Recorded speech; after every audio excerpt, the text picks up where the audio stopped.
Salam alaikum, j'espère que vous allez bien. On a toujours avec la série du cours de la pharmacologie spéciale, par un cours hyper important, c'est le cours des antihypertenseurs. Ce cours-là est destiné pour les étudiants de la troisième année médecine, médecine dentaire et pharmacie. نحتاجوا بزاف هذا الكور في البراتيك كورون ديالنا. قبل ما نبداو abonnez-vous sur la chaîne YouTube et partagez-vous le vidéo et activez les notifications باش يوصلك كل ما هو جديد. راح نخلي له اللين تاع القناه تاعنا انستغرام و تيليجرام في البوت دانفو اللي حاب يطرح الاسئله نتاعو ثماك ولا يطرحهم في التعليقات. Et c'est parti. Les antihypertenseurs sont classés en plusieurs catégories. Parmi ces catégories là on a les antihypertenseurs centraux. Donc on va par la première molécule, l'alpha-méthyldopa, les alpha-2-adrénergiques qui traversent facilement le barrière hémato-encéphalique, diminuent la libération des catécholamines. Les récepteurs, on a 4 types de récepteurs qui modulent l'activité du système nerveux sympathique et parasympathique. On a alpha 1, alpha 2, bêta 1, bêta 2. Donc pour le alpha 1 et alpha 2 sont beaucoup plus des stimulateurs du système sympathique et alpha 2 et bêta 2 sont des stimulateurs du système parasympathique. D'accord. Les alpha 2 adrénergiques, il faut facilement le barrière hémato-encéphalique et on va diminuer la libération des catécholamines. Comme il faut les catécholamines, l'adrénaline et le noradrénaline qui sont sécrétés principalement par l'amide de surrénale, va faire une augmentation de la pression artérielle, augmentation de la résistance périphérique et les tachycardies cardiaques. D'accord. Les alpha-2 adrénergiques ont une inhibition ou une diminution de la libération des catécholamines pour la pression artérielle. Au niveau des centres de régulation de la pression artérielle et diminue ainsi le tonus sympathique. Le tonus sympathique et la libération des catécholamines à la périphérie. Les molécules sont par des hypotenseurs centraux ou des sympatholytiques. L'éthique veut dire inhibiteur. Donc va inhiber l'activité du système sympathique. Parmi les effets indésirables de l'alpha-méthyldopa, on a l'anémie hémolytique. Donc c'est une maladie auto-immune où l'immunité interne elle تطاكي les globules rouges sains et راح دير une hémolyse. Donc راح يلقى الكور تاعنا ينقص le taux de globules rouges, ينقص le taux des hémoglobines, ما عادش يوصل le sang oxygéné vers les cellules. Donc راح نولوا في l'état de l'anémie. Donc c'est une maladie auto-immune. On a aussi des granulopénies, la fièvre aussi et l'atteinte hépatique. On a d'autres molécules comme la colidine et le rélminidine stimulent les récepteurs au imidazoline ayant la même fonction que les récepteurs alpha-2 adrénergiques au niveau des zones de régulation de la pression artérielle. Avec l'alpha-méthyldopa. La cholinidine diminue la pression artérielle. Elle a de plus une action sédative. L'excitation d'une excitation neurologique et des anxiolytiques.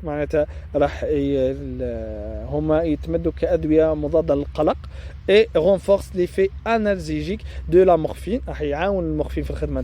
Il est aussi système antalgique pour les douleurs et l'effet des anesthésiques généraux. Ces médicaments qui agissent sur les récepteurs alpha-2 adrénergiques ou sur les récepteurs au imidazoline sont susceptibles de majorer un état dépressif ou de faire apparaître un état dépressif latent. معناتها هما راح يكون دواء تاعهم للقلق مي الكآبة كيف نفهم لكم الانسان المكتئب معناتها سي مالادي بسيشيك هذوما كي نمدو كيولي باسيون كارديوفاسكولير عنده دي مالادي كارديوفاسكولير et aussi une état de dépression. Ces deux médicaments sont contre-indiqués parce que va majorer l'état de dépression. راح نروحوا للدوزيام كاتيجوري اللي هما les alpha A bloquants périphériques. راح نبداو par la prostacycline. On a هضرنا عليه c'est déjà في le cours de sympatholytique. L'effet principal est la vasodilatation par l'antagoniste de alpha. Donc, le alpha 1, qui m'a dit les alpha 1 sont des stimulateurs de système sympathique. Une inhibition de l'activité d'armes, une vasodilatation. Indiqué dans le traitement de l'HTA, l'insuffisance cardiaque et le phénomène de Raynaud. Qui m'a dit le phénomène de Raynaud, une vasoconstriction intense fait les membres, principalement les doigts. وين ما عادش يوصل le sang les doigts les extrémités de doigts راح تكون la paume de la main حمراء معناتها توصلها la circulation de façon normale, mais malheureusement les doigts راح يكونوا بيضاء دلاله على ان le sang ماهوش راح يقولهم مليح. D'accord, que se manifeste par une vasoconstriction au niveau des extrémités des membres. On a d'autres molécules. On a l'aripidil. L'aripidil, c'est un antihypertenseur qui appartient à la famille des vasodilatateurs alpha bloquants et il est utilisé dans le traitement de l'hypertension artérielle. C'est principalement la pression artérielle. Aussi, troisième catégorie sont les diurétiques. D'accord. Les diurétiques augmentent le volume de la diurèse. La diurèse sont des antihypertenseurs, l'effet cardiaque, mais d'origine urologique. D'accord, l'état urologique pour moduler l'activité cardiaque. Il vise à réduire des œdèmes, les œdèmes, le liquide de l'espace interstitiel, notamment l'œdème cérébral. Les patients ont un œdème cérébral, on a les diurétiques. Agissent en augmentant la perte sodée, l'osmolarité إذا كانت طلع بزاف parce que هي permet les facteurs اللي يطلعوا la pression artérielle. D'accord? Ils sont des natriurétiques. Donc l'indication majeure تاعهم راح نلقاو في l'hypertension artérielle, également employée dans l'insuffisance cardiaque. Les différentes classes de diurétiques, on a les diurétiques osmotiques, les inhibiteurs de l'anhydrase carbonique, les diurétiques thiazidiques et les diurétiques de l'anse de lait et les éperneurs potassiques. On va d'abord par les indications تاعهم, بعد نروحوا les classes. Les indications cardiovasculaires تاعهم, on a l'hypertension artérielle, l'insuffisance cardiaque et l'œdème aigu du poumon, il y a l'OAP. Sont donnés les diurétiques. Les autres indications, l'image l'OAP, c'est quoi l'OAP? C'est l'obstruction des artères, l'artère pulmonaire par un caillou migrante, par des varices ou des phlébites, d'accord? راح تصير une obstruction, l'hématose ما توليش تصرى مليح, donc راح تصير une crise وراح يصير un œdème, donc le liquide هذاك liquide اللي جاي اللي هو le sang راح يتوضع لنا في l'interstitium, راح يدينا un œdème au niveau pulmonaire. Les autres indications, on a le syndrome néphrotique indiqué pour réduire le volume des œdèmes, parce que le syndrome néphrotique les œdèmes de le patient, les lithiases calciques, d'accord, les lithiases légionnaires, la vésicule biliaire ou flairant d'origine calcique par l'augmentation du taux de calcium, les diurétiques acidiques. Aussi, on a les hypercalcémies, les diurétiques de l'anse. On a l'acide sérotique, la présence du liquide au niveau de la péritoine d'origine sérotique. Il y a le tissu hépatique normal qui est constitué par les hépatocytes يتبدل par une tissu cicatriciel par une inflammation, donc elle est le cirrhose. On a aussi les hyperaldohystérénémies, d'accord, primaire, راح نمدوا لي سبيرو نولactone. دونك شدوهم هذوم لي نون راهم يسقسوا عليهم, داكور, يقول لك مثلا لي تياسكازيك واش نمدوا له تيب دي ديوريتيك, تقول له دي ديوريتيك تيازيديك, يسقسوا بزاف عن هذوم لي ديتاي كوم دي كسي. Les contre-indications تاع les antidiurétiques وقتها ما نمدوهمش, ولا وشي هما les contre-indications majeures تاعهم commune comme نلقوا une hypovolémie et déshydratation, راح يخرجوا بزاف, راح يهلكوا l'équilibre hydrosodé اذا كانوا يتمدوا à longue durée.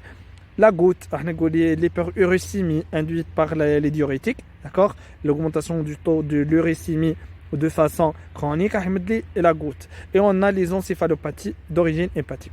Ça,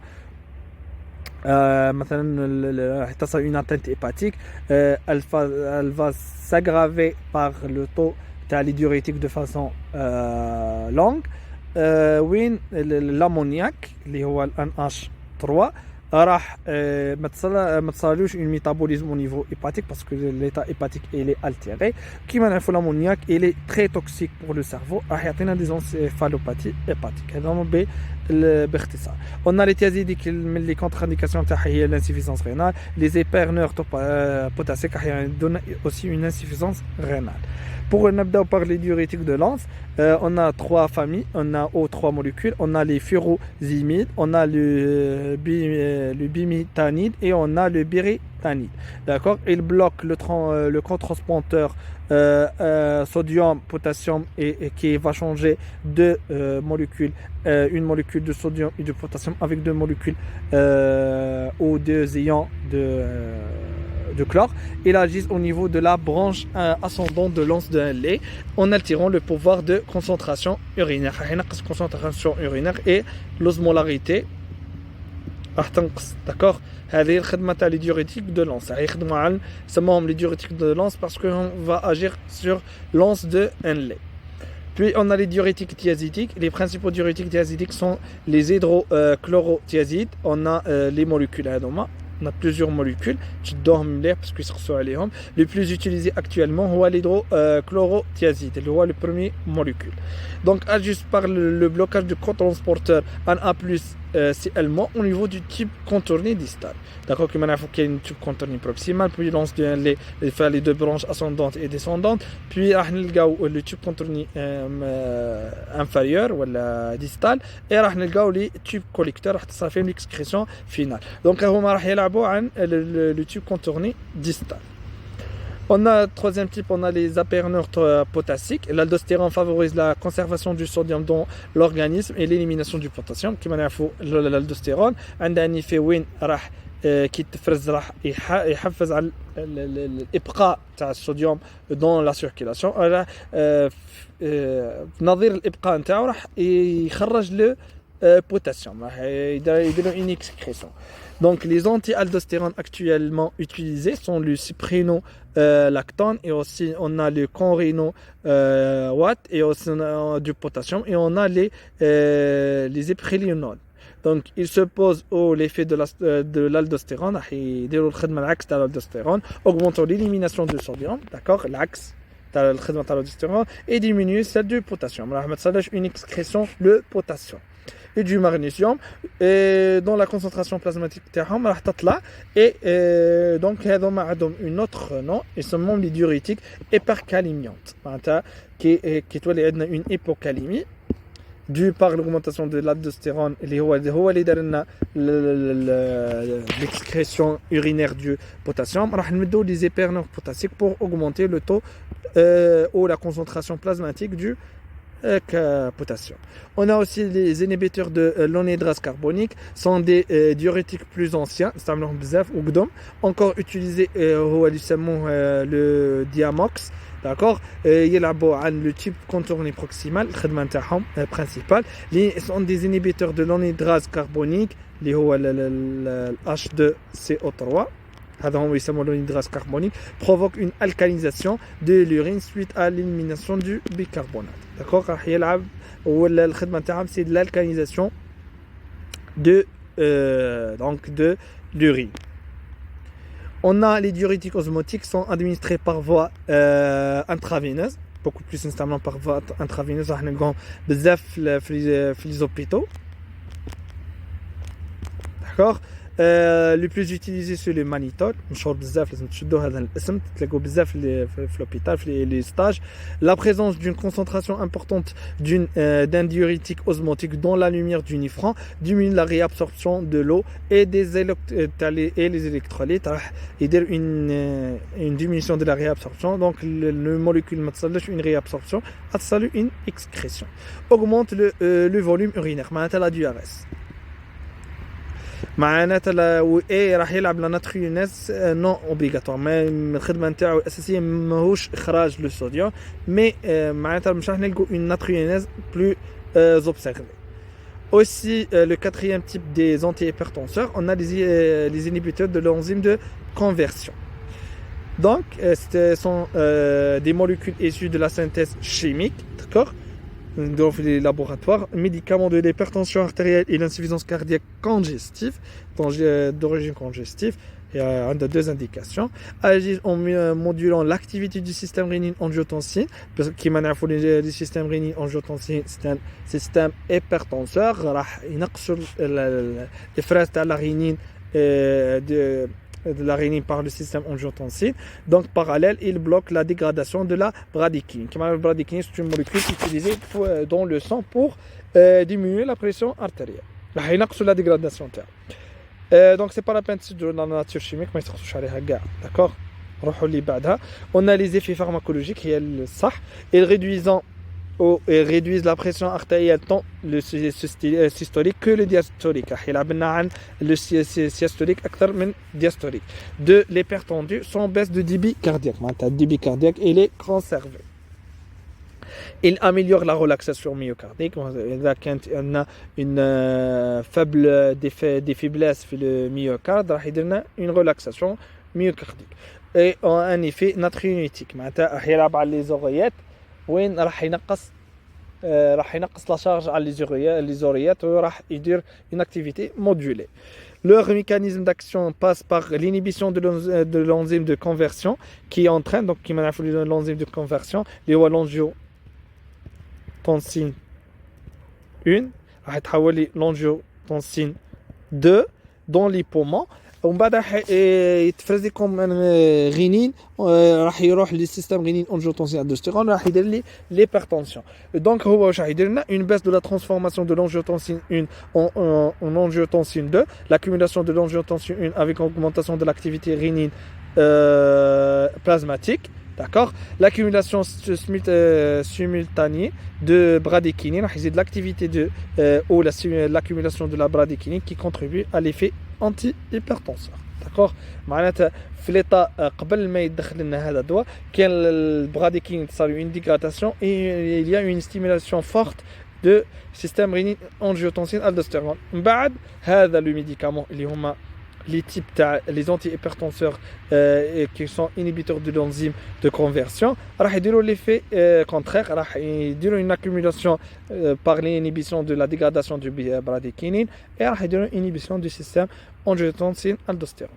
L'indication تاعو راح نلقاها في le cas de l'hypertension artérielle, l'insuffisance cardiaque congestive, les néphropathies, les maladies des reins, diabétiques, macroprotéinurique, du diabète insulino-dépendant. Donc, c'est beaucoup plus pour le diabète type 1. D'accord. Les contre-indications, on a une dystonose de l'artère rénale, des rétrécissements et la diminution du diamètre de l'artère rénale. Il le débit pour les reins, qui m'ont les reins, il est à 20%, mais le débit sanguin. Donc, il y a une quantité très importante. Avec longue durée, il y a une stimulation de l'artère rénale. La grossesse, passage placentaire, malheureusement, et des modifications, il est contre-indiqué plus ou moins pour les femmes enceintes. Les allaitements, et ça, il y a un passage par le lait, le folle, il faut les glandes mammaires vers le lait. D'accord? Les effets indésirables, le tout sèche est isolé par l'accumulation de bradykinin, dit tout sèche, qui activerait les récepteurs des fibres sensitives sensibles des branches. On a les captopril, troubles du goût, voire aiguisés, en rapport avec la présence du groupement thiol, le groupement chimique, à posologie élevée. Des troubles du goût. D'accord, par l'augmentation ou la présence des groupements thiol. On a la cinquième type, on a les inhibiteurs des canaux calciques. Donc, les classes thérapeutiques regroupant des nombreuses molécules de structure et des propriétés pharmacologiques différentes selon leur action cardiaque ou vasculaire, donc les visiteurs et les cardiaques, donc de grand pourcentage. Principalement employés dans le traitement de, bien sûr, de l'hypertension artérielle. On a plusieurs molécules à moi. Les principales molécules, comme les verapamil et aussi la nicardipine. L'effet pharmacologique, il résulte d'une inhibition du courant entrant lente calcique, le calcium va faire une excitation des neurones, راح يفز بزاف l'acétylcholine, donc راح يزيد l'activité de l'excitabilité cardiaque. Donc راح نديرو une diminution ou inhibition du courant du calcium. L'effet vasculaire, une vasodilatation essentiellement artérielle, une vasodilatation et une diminution du spasme des artères coronaires. Le rétrécissement des artères coronaires, c'est beaucoup plus en cas de l'hypertension ou en cas de l'état de l'infarctus du myocarde lié à l'EDM.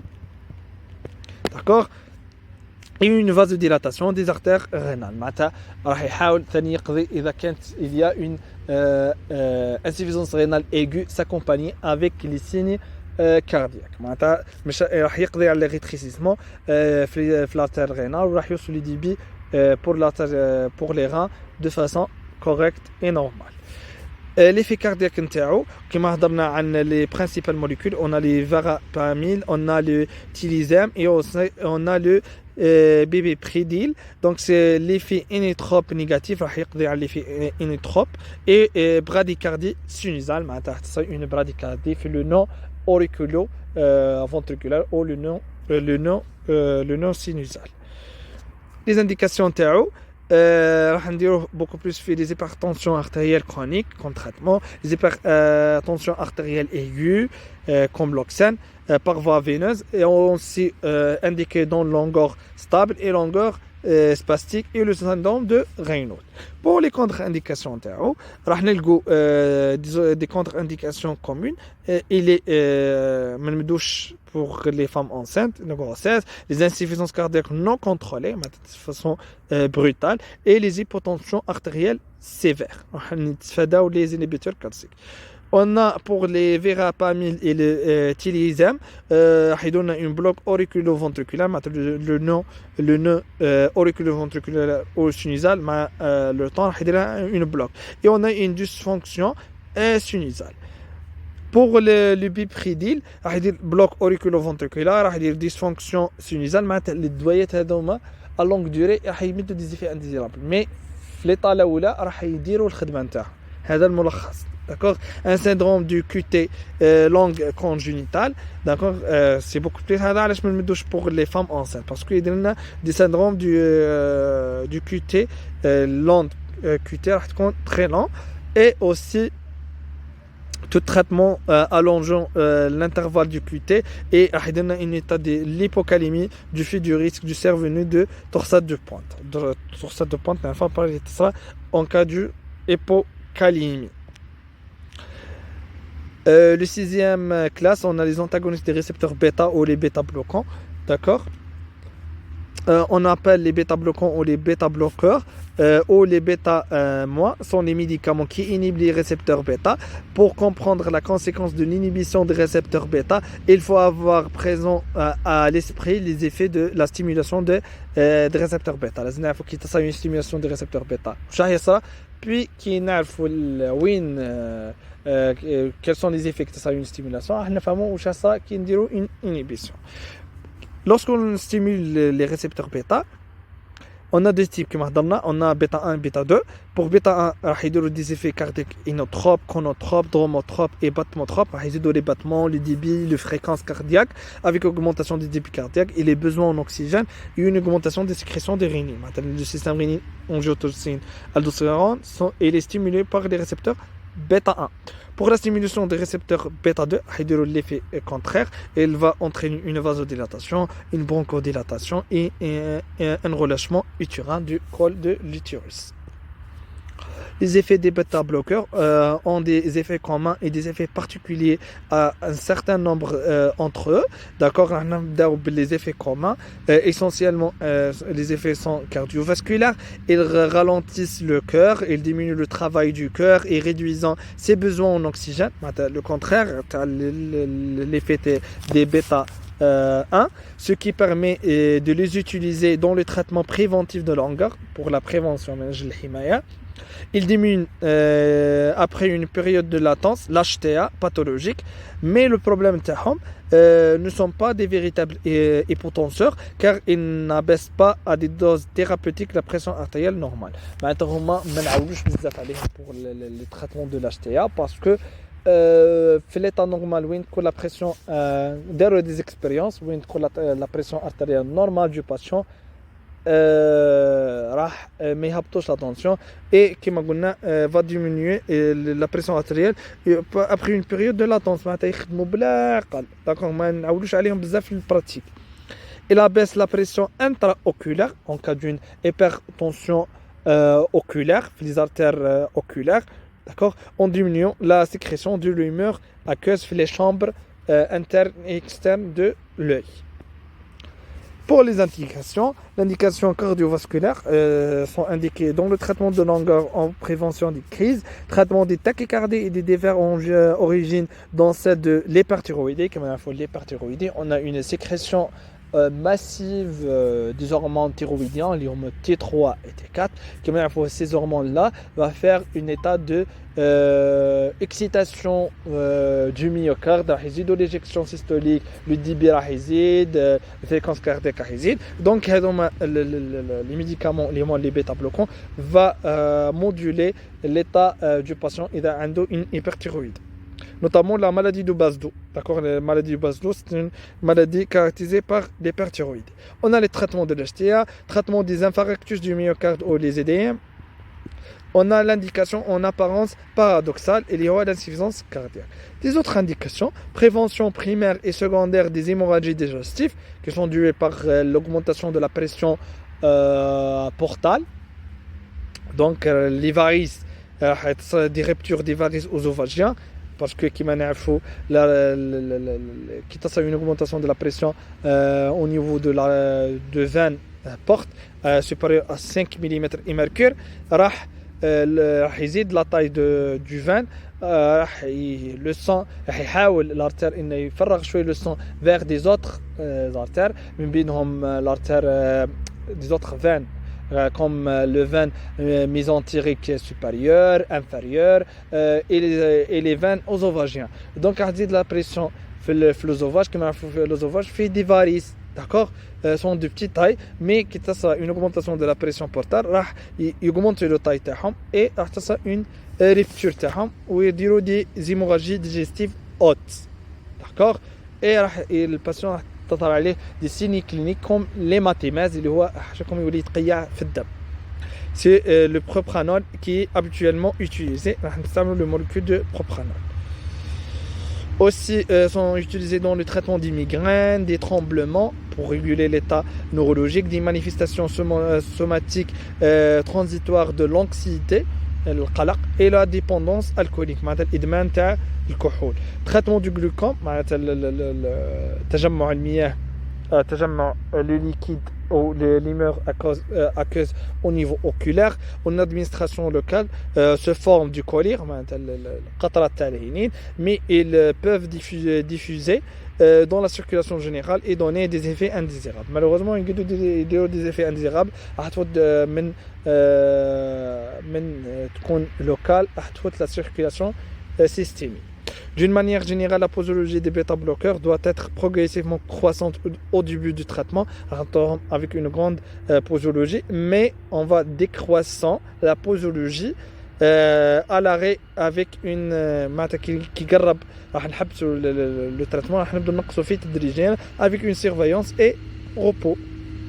Pour les effets indésirables des bêta-bloquants, on a l'aggravation d'une insuffisance cardiaque, pour l'insuffisance cardiaque, l'aggravation possible d'un trouble du rythme, d'accord, le refroidissement des extrémités et l'aggravation possible d'une artérite, il y a l'inflammation des artères, aggravation possible de la maladie asthmatique parce qu'il y a une bronchoconstriction, risque aggravé de choc anaphylactique par l'inhibition partielle des mécanismes qui se posent, d'accord, معناتها vont inhiber ou diminuer l'activité immunitaire. Donc le choc anaphylactique وين يكون le patient allergique راح le corps نتاعو ما المناعة ما تتحفزش راح يقدر يطور لنا un choc anaphylactique et dans ce cas-là, dans cette cas-là, donc le choc anaphylactique c'est un cas mortel. Aussi, on trouve des troubles métaboliques comme l'augmentation des triglycérides, le bilan lipidique est perturbé, augmentation du cholestérol et des VLDL, la majoration de l'hypoglycémie chez les diabétiques. Quand on a des contre-indications chez les diabétiques, il y a les cas des hypoglycémies, les risques majorés de développement d'un diabète du type 2. Non insulino-indépendants chez les hypertendus traités durant plusieurs années par les bêta-bloquants. Comme je vous l'ai dit, ce type de médicaments, les antihypertenseurs, راح يديروا les contre-indications ou les effets indésirables après une longue durée du traitement. معناتها مش شهر ومش شهرين مش ثلاثة بعد 6 mois ولا حاجة كذا راح يمدوا les effets indésirables نتاعهم. Et merci pour votre attention. كما كنكون وصلنا لاخر الكور. اللي عنده اي سؤال يقدر يطرحوا عليا سواء في لي كومونتير ولا في لي شان تاعي. اكتيفي لي نوتيفيكاسيون باش نلحقكم كل جديد. السلام عليكم ورحمه الله تعالى وبركاته.